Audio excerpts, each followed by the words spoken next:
right-hand bike. 1 minute later, same day, June 16th, 2024. One thing I didn't mention about the Orgreave Truth and Justice campaign yesterday, they had some fantastic speakers, and to my eternal shame, I didn't record any speeches. I couldn't get near Arthur Scogle. It was a media scrum for Arthur. But I'm going to see him later in the month, so I'll record him at Goldthorpe. I'll record him, then it'll be indoors, and we'll hear him better. But yeah, like the normal photographers, Neil Terry, Morningstar, James McElhenney, they all have a bit of etiquette about him, you know. They don't get in each other's way and that, or my way, and I don't get in their way, we get away. To see Arthur, they were fucking fighting to see him. So I didn't do him.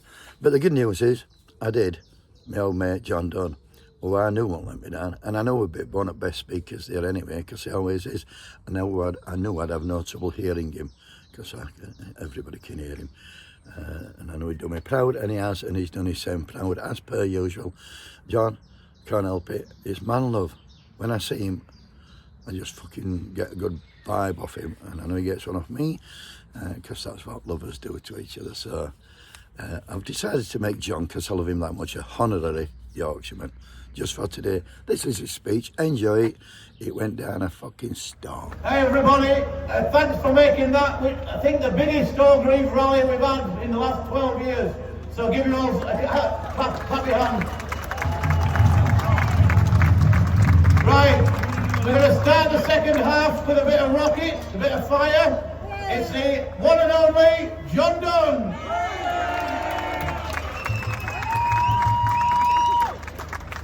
Comrades, the incredible Rose Hunter in her speech mentioned our two martyred pickets who paid the ultimate price. Now we're here because next week is the 40th anniversary of the police riot at Orgreave, something the Orgreave Truth and Justice campaign and campaign for a full independent inquiry, not an investigation, into, and at last we've seen a little bit of success. But in mentioning those two fallen comrades, today is also the 40th anniversary to the very day that Joe Green was murdered on our picket line. So I think it would be very fitting if just for a few seconds we raise our fists and bow our heads in tribute to those two fallen comrades.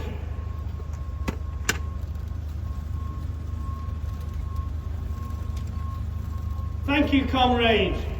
We must never forget that they paid the ultimate price. And by the way, as well as mentioning that, Rose gave my entire speech that I planned to make. So once again, I've got to wing it, so bear with me.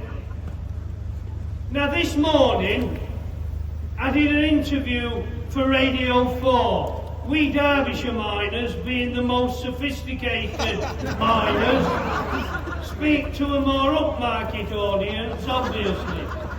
But the most ridiculous question I got asked was, do you regret the miners' strike? My reply was, no, I'm bloody proud of it.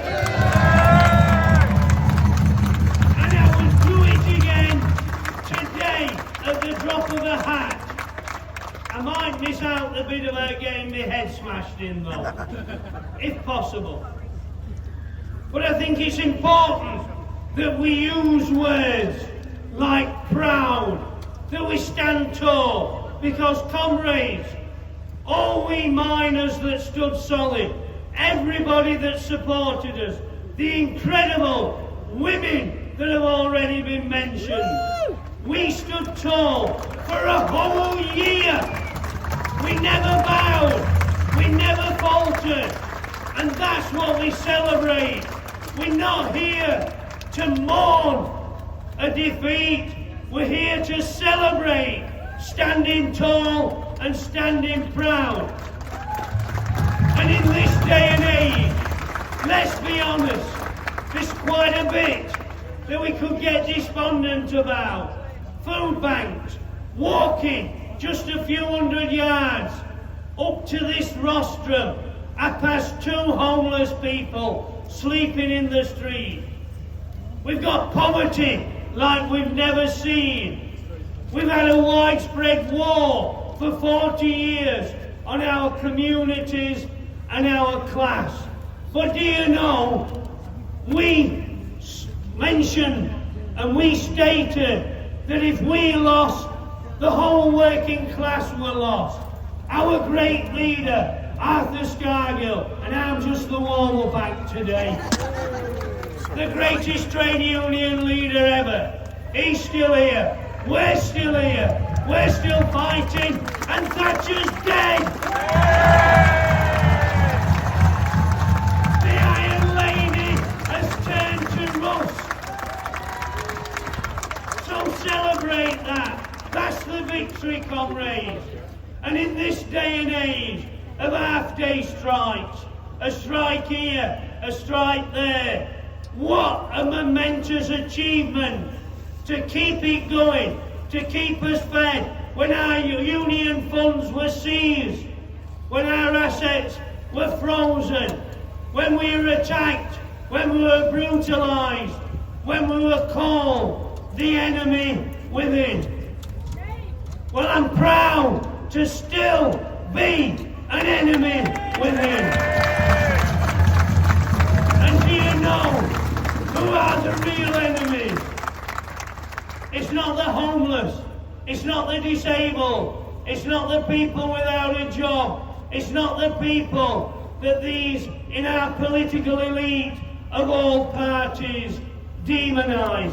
And it's definitely not people trying to escape wars caused by our munitions and want to save life. They're definitely not the people that we should fear. The people in boats that we should fear and fight are the ones in the tax havens, the Philip Greens who stole his workers' pension money, who lives on a yacht in Monte Carlo. Michelle Mone, the Tory Baroness, who stole £200 million by issuing false PPE and fled on a boat, living in warmer terrains than we exist today. They're the real boat people that we should fight, and they're the real enemy within. Together with the ruling class represented in all sides in Parliament, the ones who issue the diktats to any government to impose austerity, to attack our class, and worst of all, it's been mentioned, they nick class war reparations. The war against we miners still goes on. They've nicked something like 8 billion quid from collective pension funds. And we don't just want things righting, we want that bloody money back. We should be spending that, keeping our communities alive. But you know where it's going? It's going to the same place as your tax pounds. It's flowing uphill to the wealthy. It's being stored in tax havens in the Caymans. And worst of all, that money is paying for bombs to murder innocent civilians in Gaza. That money is being used to arm nothing but Nazis in Ukraine. We stand at the brink of an all-out nuclear war in which we're being pushed by the political elite. And it's going to be funded by your money. So if there's any reasons to fight back, that has to be one of the best. But comrades, as I say, 40 long years struggling for justice.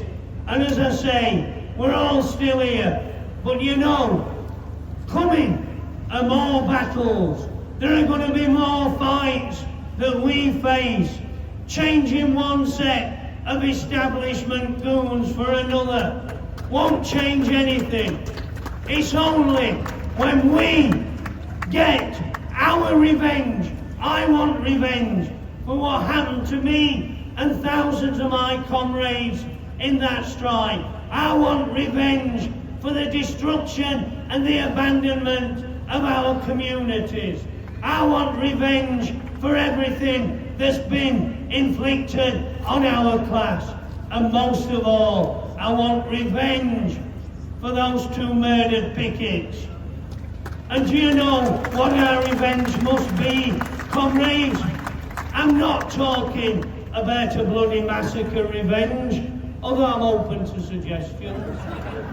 I'm talking about abolishing this rotten system that creates food banks, that creates poverty, that steals our wealth. I'm talking about that new society that we've got to fight for. A society based on need, not greed. That has to be our ultimate revenge. So comrades, join the fight. As I say, polish your picketing boots. Get ready for the next struggle. Because next time, comrades, we're going to win. Solidarity.